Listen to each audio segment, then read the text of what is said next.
Le module de gestion des stocks permet de réaliser les différentes opérations affectant les quantités et les valeurs des entrées du stock en temps réel.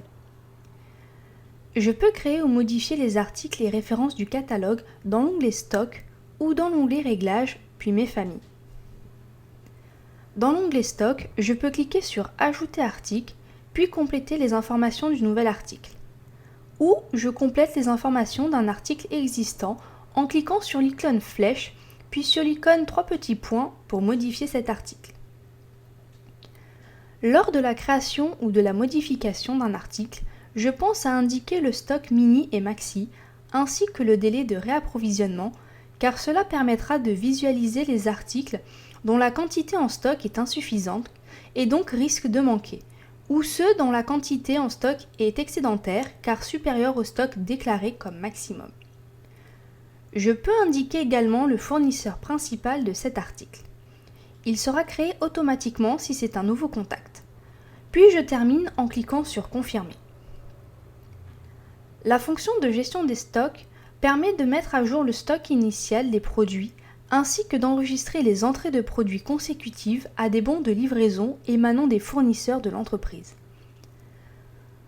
Je saisis le stock initial considéré comme une entrée en stock en cliquant sur le bouton Ajouter mouvement.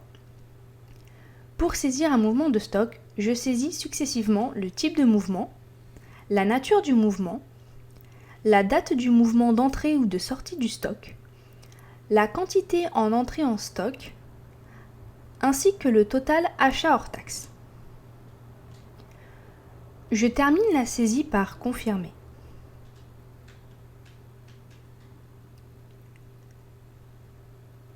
Lorsqu'on retourne sur la vue d'écran de l'inventaire, je peux visualiser pour chaque référence si le stock est insuffisant, normal ou excédentaire.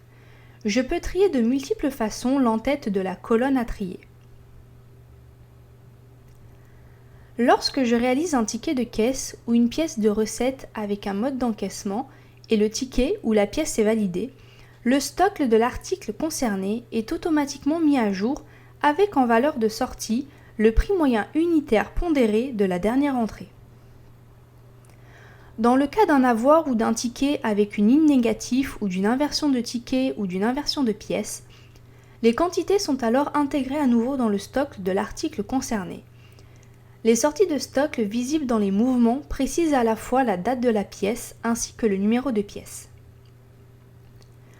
D'autres fonctions sont disponibles dans la plateforme de Gérer ma boîte. Réajustement de la valeur d'une entrée, gestion de retour de marchandises à un fournisseur, exporter en PDF l'inventaire et bien plus encore. Nous espérons que cette présentation vous a convaincu des possibilités de la gestion des stocks avec la plateforme Gérer ma boîte. Nous vous invitons à vous inscrire sans engagement et ainsi bénéficier d'une période de gratuité d'1 mois. Merci pour votre écoute et à bientôt sur notre plateforme.